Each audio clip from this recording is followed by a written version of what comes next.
Hi, my name's Lila, and if you've ever had someone underestimate your life, belittle your choices, laugh at your dreams only to come crawling back when the tables turn, this story is for you. I grew up in a family that worshipped appearances. My sister, Cassandra, was the star. She had the grades, the looks, the charm. If life were a movie, she'd have been cast as the lead, while I was the forgettable side character who blended into the background dot. We were raised in an upper middle class home where my mother, Judith, made sure every surface sparkled and every moment was a performance for someone else's approval. My father, Mark, worked long hours at a financial firm, and his love came in the form of expectations, degrees, salaries, prestige dot. So when I fell in love with Noah, a quiet, gentle soul who managed his family's third-generation farm, you can imagine how it went. You're throwing your life away. Cassandra scoffed at dinner one night, swirling her wine glass like she was royalty and I was the village idiot. He drives a tractor. Lila, not a Tesla, my mother chimed in, only half-dash joking dot. I didn't expect applause. But I thought maybe, just maybe, they'd respect that I was happy. Instead, I became the family embarrassment, the what not to do example at family gatherings. Every time Cassandra got a promotion or flew to Bali with her influencer friends, I could feel the weight of my parents' gaze on me, the unspoken question, why can't you be more like her? And yet, I was happy. Noah and I built a life together. Simple, yes, but beautiful. He taught me how to wake before dawn and watch the sun paint the fields gold.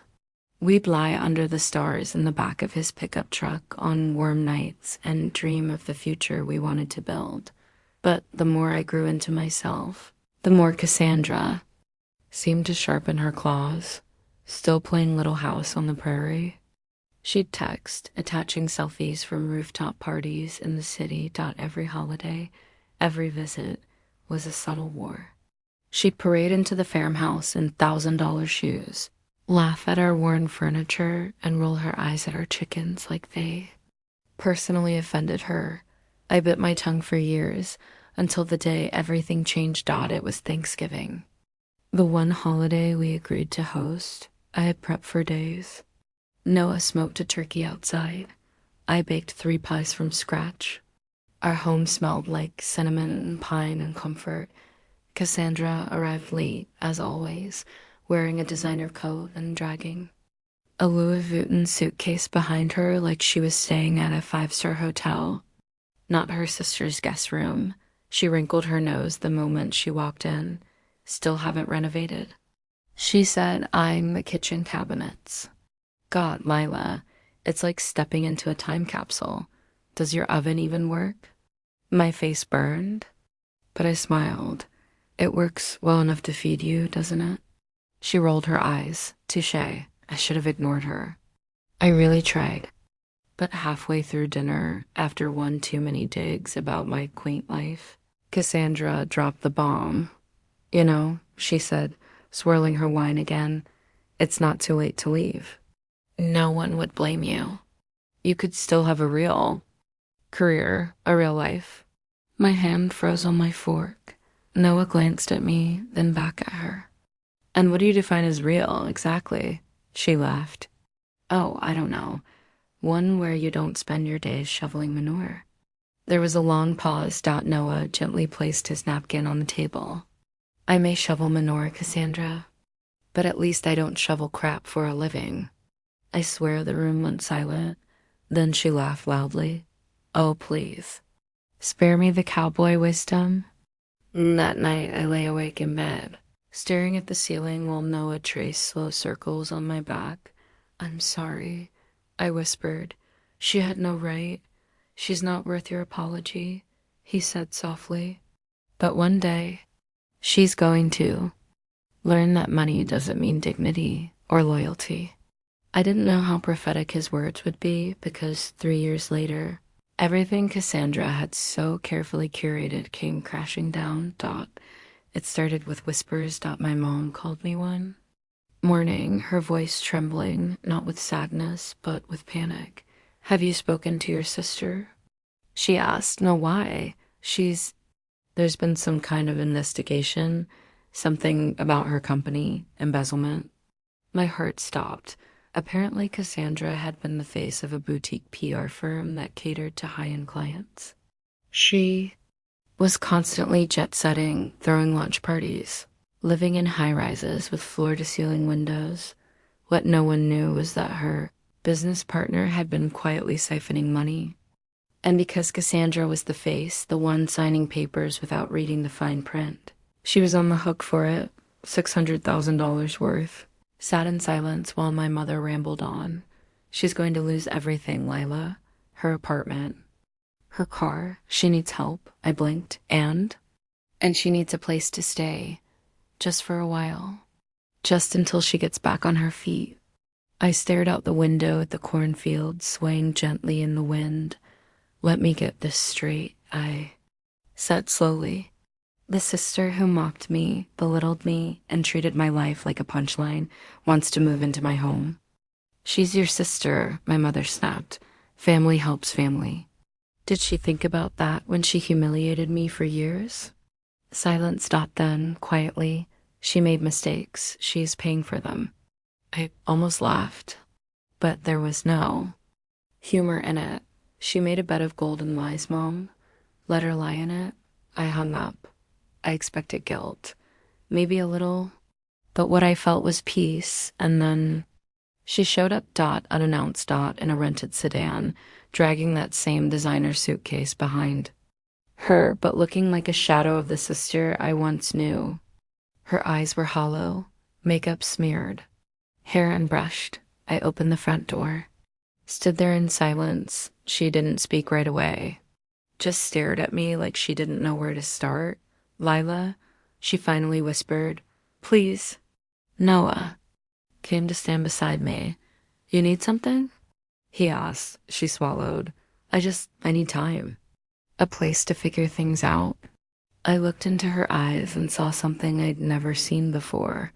Not malice, not arrogance, desperation, but also the unmistakable entitlement of someone who had never once considered the consequences of their own cruelty. And in that moment, I realized something. She didn't come here because she had nowhere else to go. She came because she assumed we'd still say yes. Because in her world, Cassandra was always the victim, always the center, always the one who got rescued. I folded my arms. "No." She blinked. "What?" I said. "No. This isn't a hotel. And we're not your backup plan." Her lip quivered. "But I'm your sister." I stared at her, feeling the years of humiliation and mockery rise up like a wave in my chest. "And I was your punchline. You don't get to come back just because life stopped laughing." I closed the door. I didn't look back, but I heard her sob. And for the first time in my life, I felt strong. But that was only the beginning, because Cassandra wasn't done yet, and neither was I. The night after I closed the door on Cassandra, the wind howled through the trees like it was mourning something. I didn't sleep much. Part of me wondered if I was cruel. But every time I replayed the years of smug insults, of being left out like I was less, I knew I had finally chosen myself. Noah wrapped his arms around me that night, his breath warm on my neck. "You were strong," he whispered. I wanted to believe that, but I also knew Cassandra. And Cassandra never went down without dragging someone else with her. Sure enough, the next morning, my mother was already on the attack. My phone buzzed like it was possessed. "I raised you better than this. Your sister is in trouble, and you're being vindictive. You've always been jealous of her. Admit it." That one stopped me. Jealous? That word had been thrown at me since I was 12, and Cassandra got the lead in the school play while I ran lights backstage. No one ever asked me if I wanted what she had. They just assumed I resented her because I didn't shine the same way. But what they didn't see, what they never wanted to see, was that Cassandra's shine came from stepping on people like me Ignored the messages for a while until the knock came again. Opened the door cautiously. This time it wasn't Cassandra. It was my father. Mark stood on my porch like he had something heavy in his chest. His salt and pepper hair was messy, tie loose, eyes tired. I hadn't seen him in almost a year since the last family Christmas dinner where Cassandra gave everyone Rolexes and joked that I probably made our gifts from corn husks. He didn't ask to come in. He just stood there, cold in the wind. "She's made a mess," he said. I nodded slowly. I heard, "She might go to jail." I didn't respond. He looked past me, into our living room, into the world I'd built without any of them. "She's still your sister," he said finally. I crossed my arms. "And I'm still your daughter. One you haven't called since she refused to move back to the city and do something real with her life." He looked stung. "She mocked me for years, Dad. You laughed along half the time." I didn't. "No, yes, you did." There was silence between us, heavy, truthful. He shifted his weight. "We're not asking for much, just a loan to help her settle. Maybe pay some legal fees." I stared at him, blinking slowly. "How much?" 200,000. I nearly laughed. "That's more than our farm made in the last year. You could mortgage the land." I felt my jaw clench.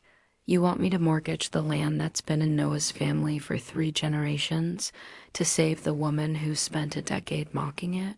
His face fell. "You don't get it," I said, my voice low. "This land is our life. It's not a joke. It's not temporary. It's not something you trade for designer shoes or fake status. It's honest work. It feeds people. It feeds us." He sighed. "So that's it? You're choosing dirt over blood?" "No," I said quietly. "I'm choosing dignity over delusion." And I shut the door again. This time. It felt final.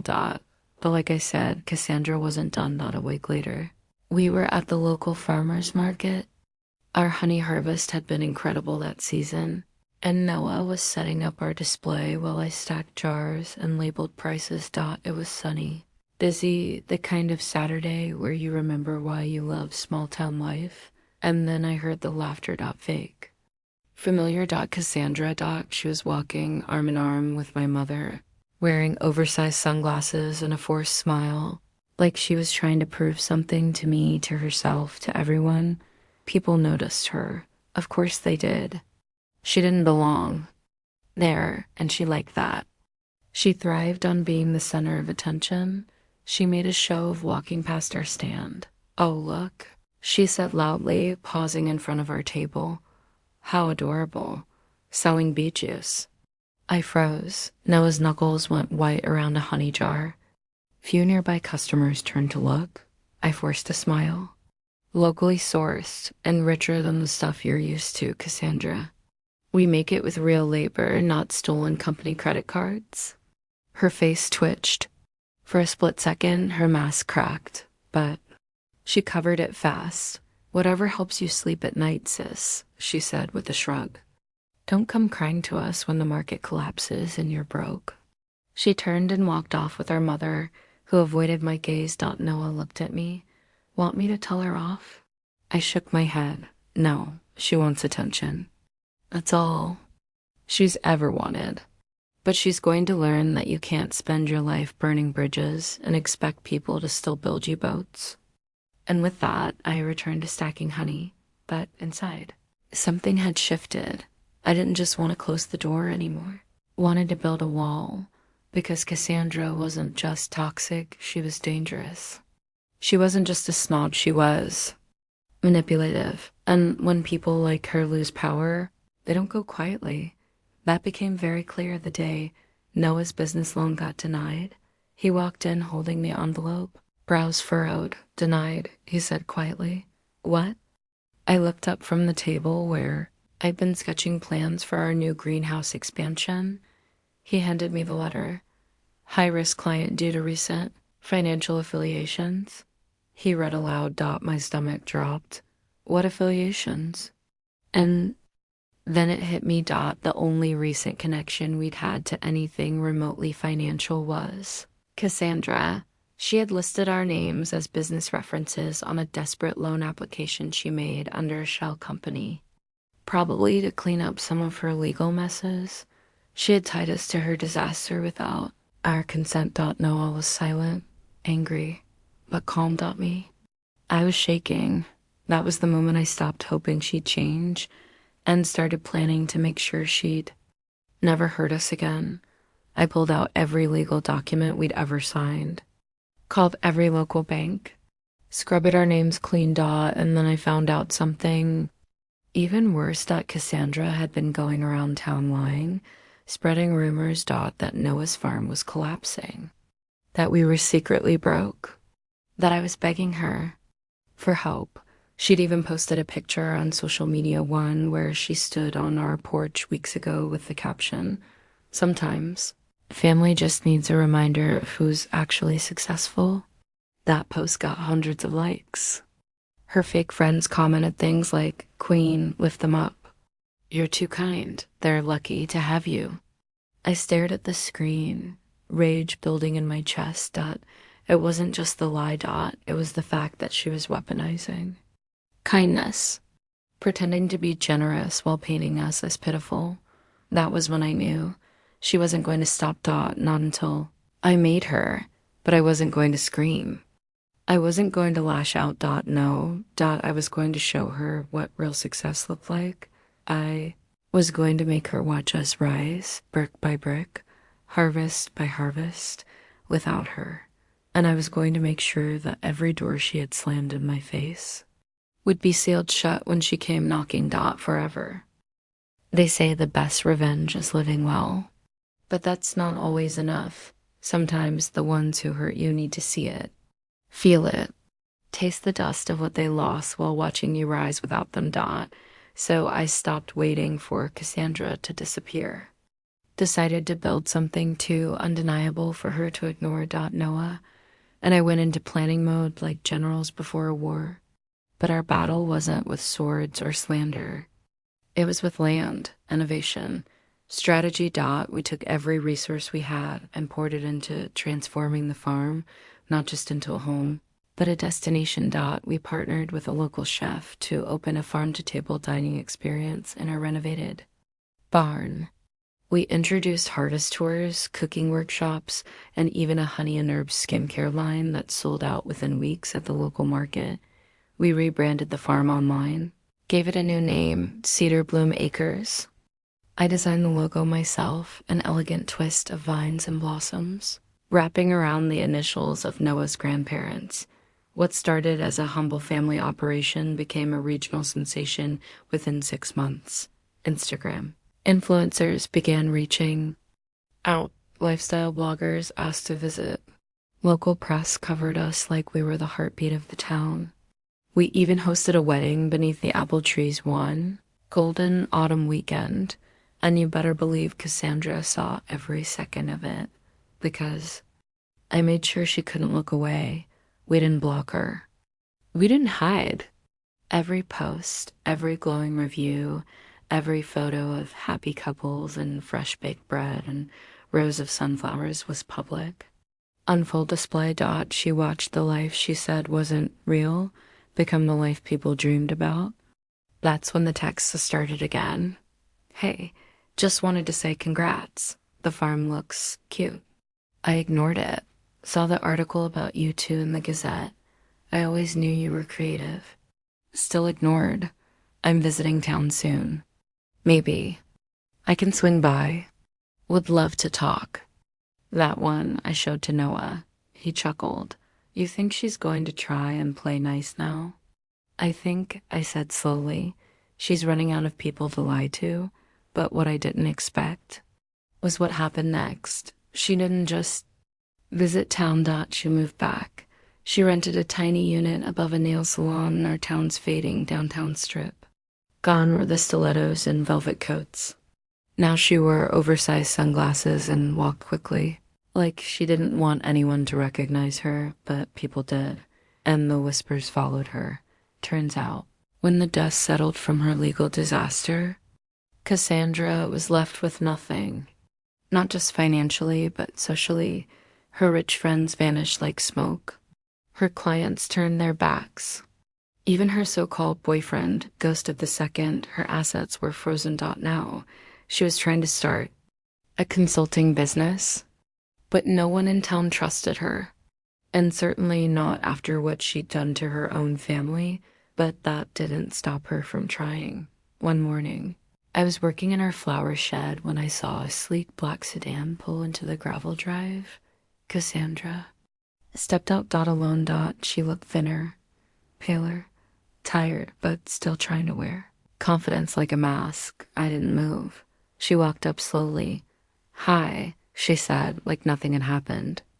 Like she hadn't tried to destroy everything we built with lies and gossip. I stayed silent. She fidgeted. "Can we talk?" "I think we already have," I said, snipping a lavender stem with sharp, deliberate precision. Her shoulders sagged slightly. "Look, I messed up. I get it, but I'm trying to start over. So I thought maybe we could work together. Your brand's doing well. I know PR, Lila. I could help." I raised an eyebrow. "You want me to hire you?" "It wouldn't be charity," she rushed. "I could revamp your online campaigns, target higher-end markets."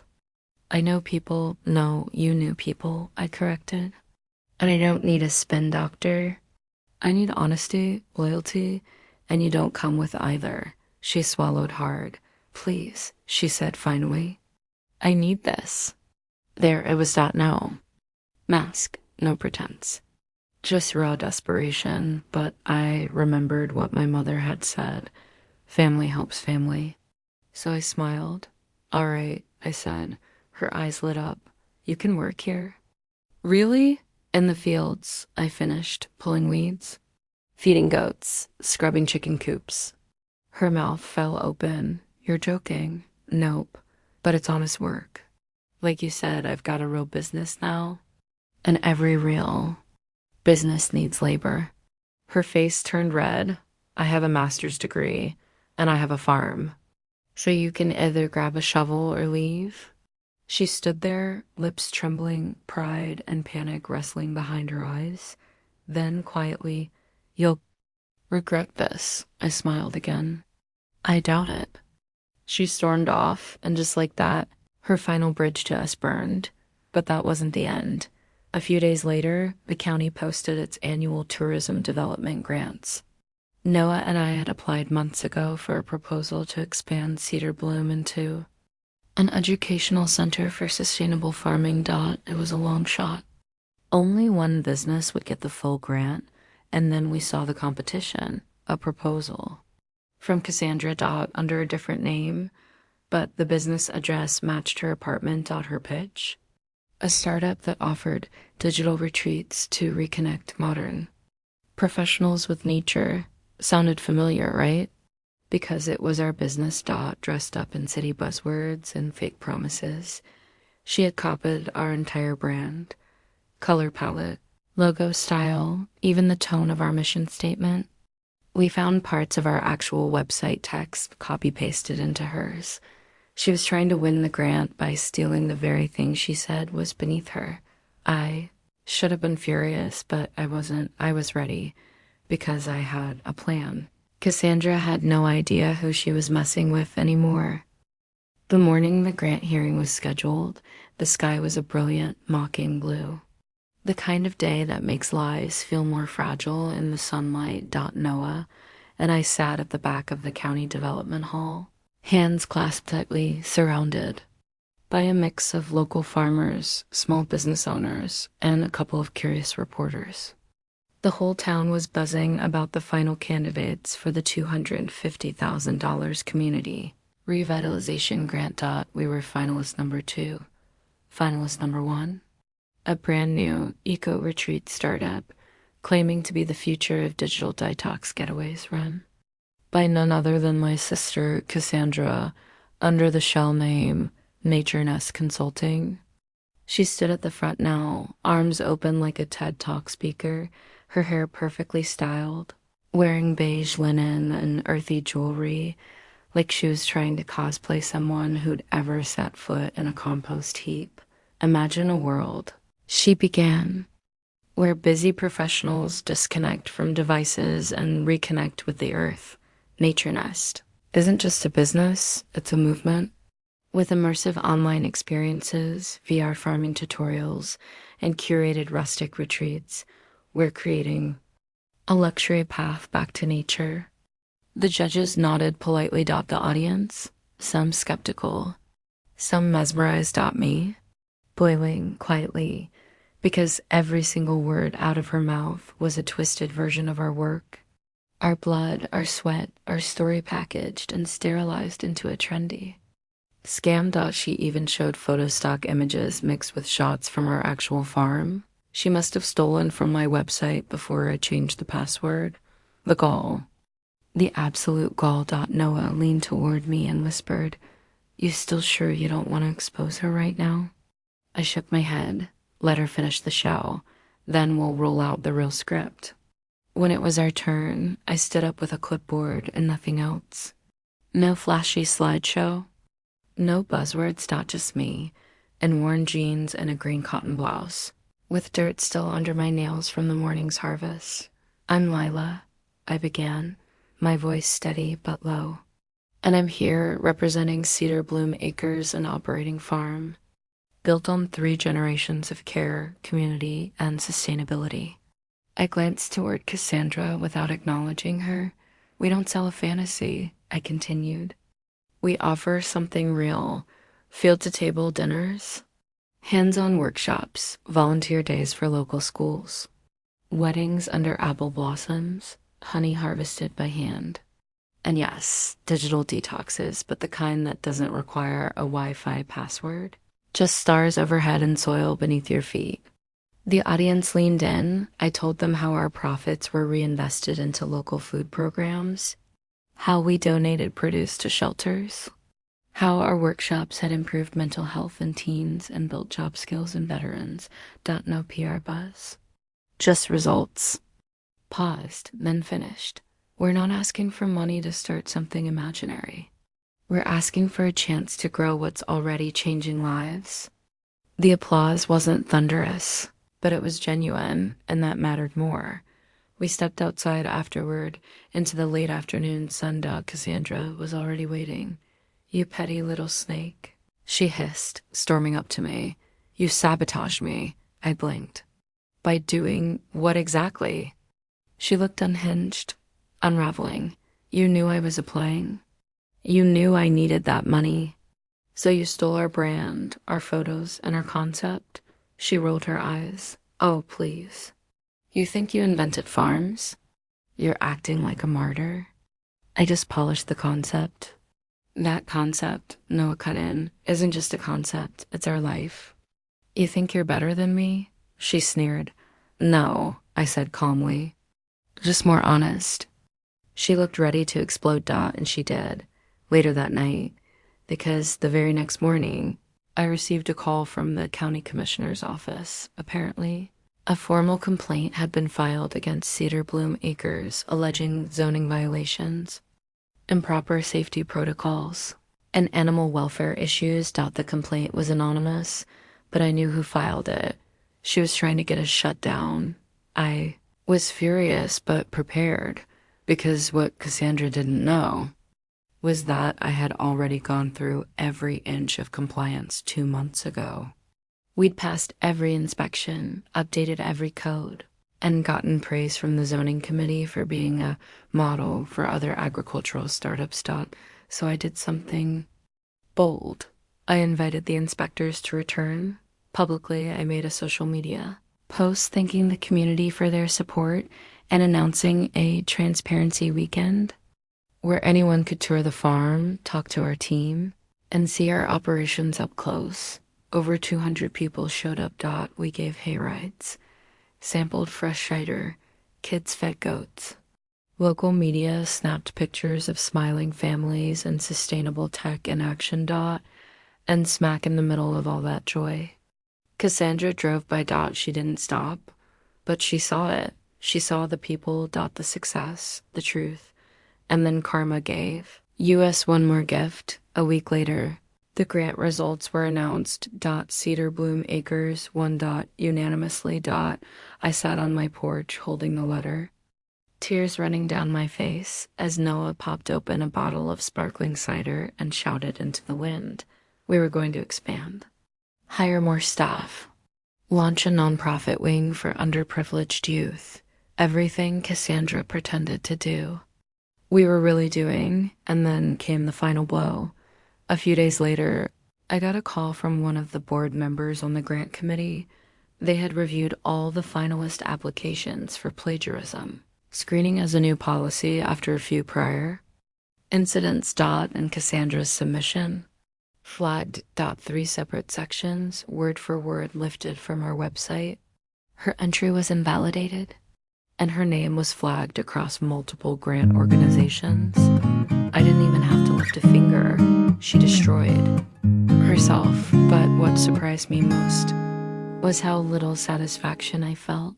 Not because it wasn't deserved, it was, but because I finally understood something. I didn't need to beat her. I just needed to outgrow her. She had always mocked my roots, but it turns out they were the very thing she lacked. Roots.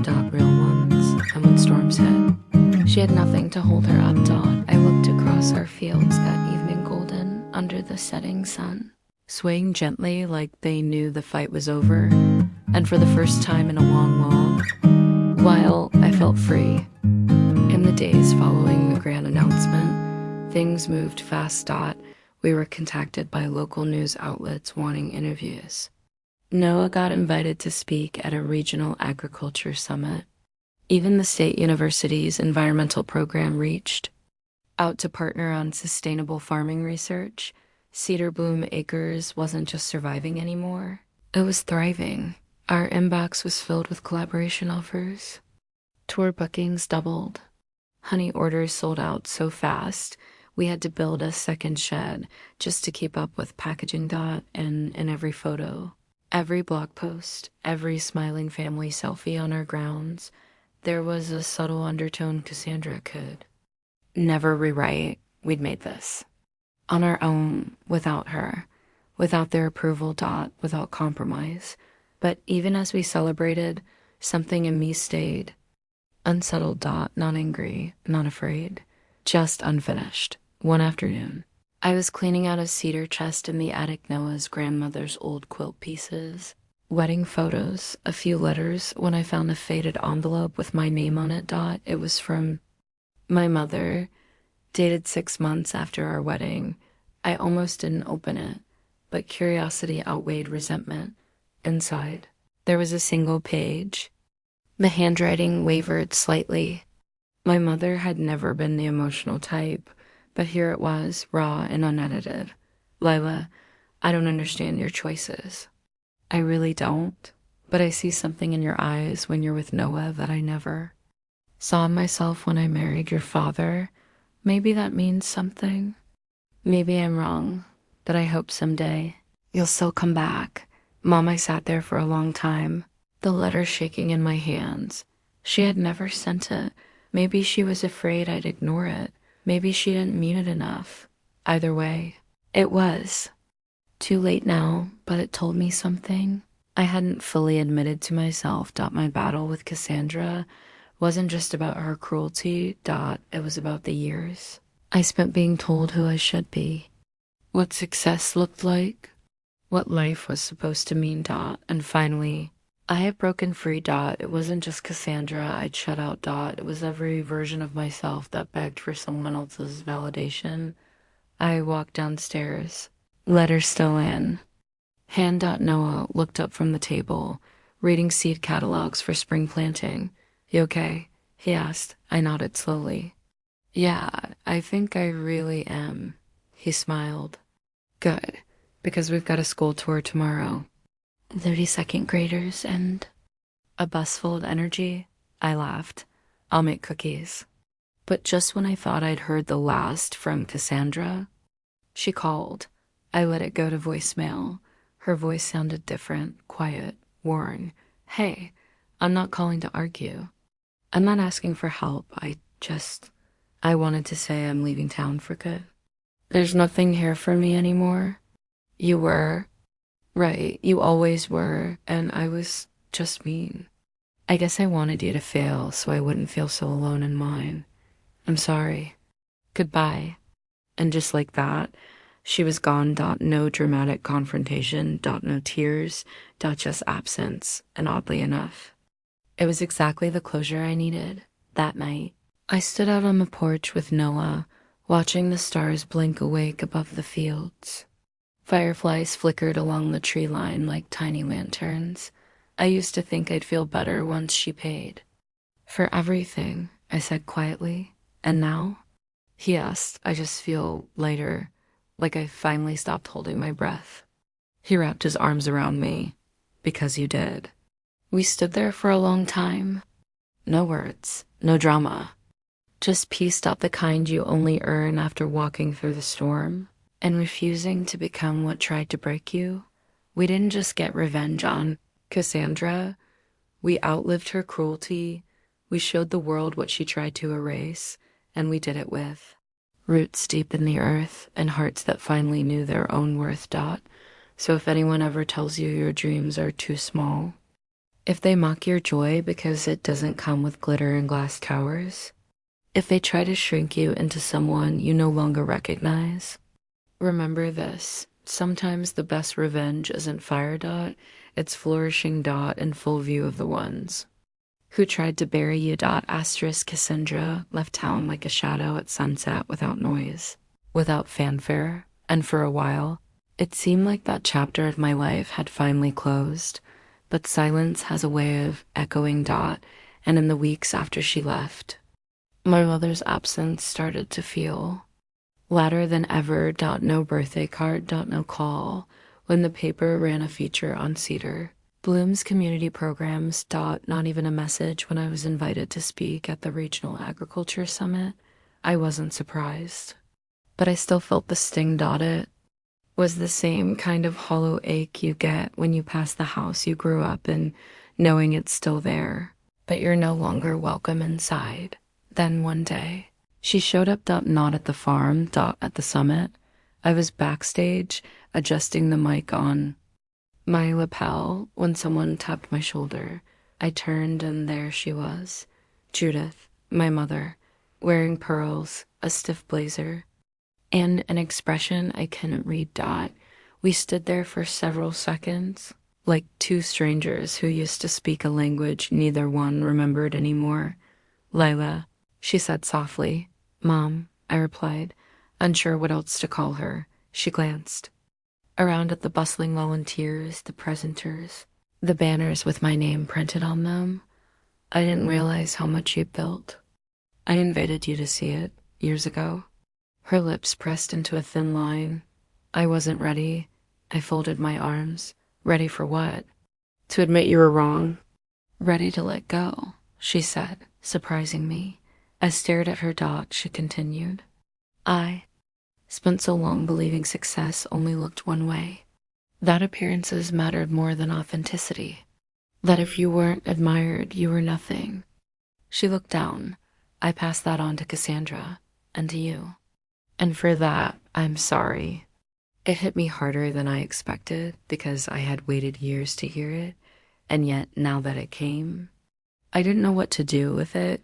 So I asked the only question that mattered to me in that moment. Did you love me? Or just tolerate me? She blinked. I didn't understand you.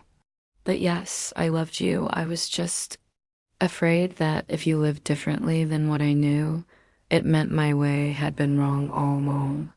It wasn't an excuse, but it was honest. And maybe for the first time, that was enough. We didn't hug. We didn't cry. But when I walked on stage that day, I saw her sitting in the audience, and she clapped the loudest. Still, the reconciliation between us was tentative, like a bridge that had to be tested with each step. But I noticed something. She kept showing up. First to one of our workshops, then to help bag produce donations. Eventually, she even asked to volunteer for our school tour days. She was quiet, careful, but present. And one day, she showed up early and handed me a sealed envelope. What's this? I asked. A will? She said. My heart stopped. Yours? She nodded. And your father's. We updated it. I opened the envelope and read the first few lines. They had signed over their retirement home and their savings, not to Cassandra. To me. And the farm. I looked up in shock. She's okay with this. My mother gave a sad smile. She's been gone for 4 months. No contact. No forwarding address. We haven't heard a word. I felt something strange in my chest, not relief. Not revenge. Grief. Because for all her cruelty, Cassandra had been my sister, and even villains leave behind ghosts. That night, I stood under the stars again, Noah beside me, and I said something I hadn't dared to say out loud until then. I think I forgive her. He looked at me gently. Why? Because I don't want to carry her with me anymore. And I didn't, not in hate, not in bitterness. I let her go. But just as the past began to settle, the future brought a knock I never expected. It was a slow Sunday afternoon in early spring, the kind where time felt thick and sweet, like warm syrup dripping off a spoon. The fields were turning green again. The baby goats had been born last week, and I just finished writing a thank you email to the local high school that helped us build new raised beds. That's when the message came in. No subject line. Just one sentence. She's in St. John's Recovery Clinic, room 304, if you want to know why she left. It was unsigned, but I didn't need a signature. Cassandra. After all this time. She wasn't dead. She wasn't in hiding. She was in a rehab facility. And someone wanted me to know. I sat with that for hours. Not because I didn't know what to do, but because I did. I had to go. Not for her. For me. To close the story with my own. 2 hands. St. John's was only 2 towns over. A quiet, clean facility nestled in the hills, where addiction met the slow fight of redemption. I signed in under my name. The nurse didn't even blink, just nodded and led me through a long, sterile hallway that smelled like lemon cleaner and secrets. Room 304 was at the end. I paused outside the door, listening. No sound. I knocked gently and stepped inside. She looked smaller, her face thinner, hair pulled back in a limp ponytail. The stylish clothes and armor of her former self were gone, replaced by soft cotton and hollow eyes. But she looked up. And her mouth trembled. Lila. I didn't speak. I just pulled the chair beside her bed and sat. She stared at her hands. I didn't think you'd come. I almost didn't, I said honestly. Silence. Then, why now? Because someone told me you were here. And part of me needed to know if you were still human. That landed like a slap, but she didn't flinch. She nodded slowly. I was so full of poison, Lila. Anger, jealousy, and fear. God, so much fear. Fear that I wasn't special without money. Fear that I'd disappear if I wasn't being envied. Fear that if you succeeded, I'd be exposed. Exposed how? As the failure, she whispered. The fake. I had nothing. Real? You did. She looked up at me with wet, red eyes, and I hated you for it. Tears pricked at my own eyes, but I didn't let them fall. You destroyed a lot. I know. You humiliated me, lied about us, tried to steal our life. I know. Then why tell me now? She exhaled, because I wanted to say sorry while I still had something left to mean it. I stared at her, searching. She wasn't manipulating. Not this time. There was no angle. No trick. Just pain. I don't want your forgiveness, she added. I just want to admit I was wrong. Really, really wrong. We sat in silence. I looked around the room, bare walls. A folded paper crane on the windowsill. A half-finished sketchbook. You. Drawing again? I asked, nodding toward it. Her face lit up just barely. Trying. It's all I have right now that feels like mine. I nodded. Then I stood. I can't erase what happened, I said softly. And I won't pretend we can go back, I know. But I hope you find something real. She nodded again, voice cracking. I hope you keep what you found. I will. And I walked out. Not with bitterness. Not with guilt, but with something strange and clean. Peace. On the drive home. The hills rolled past like waves, golden and green. And when I got back to Cedar Bloom, Noah was waiting on the porch with 2 mugs of tea and a smile that said, no matter what ghosts follow you, this is home now. That night, I stood under the stars again, our fields resting in the moonlight like sleeping giants. I thought of all the versions of myself I had shed to get here. The girl who begged for approval, the woman who swallowed insults like medicine, the sister who wondered if she was ever enough. They were gone now. What remained was someone rooted. Not just in soil. But in purpose. In love. In truth. Cassandra was a chapter, but I wrote the ending, and I chose peace, even if she never truly found hers, because in the end, the most powerful revenge isn't just rising higher. It's walking away whole.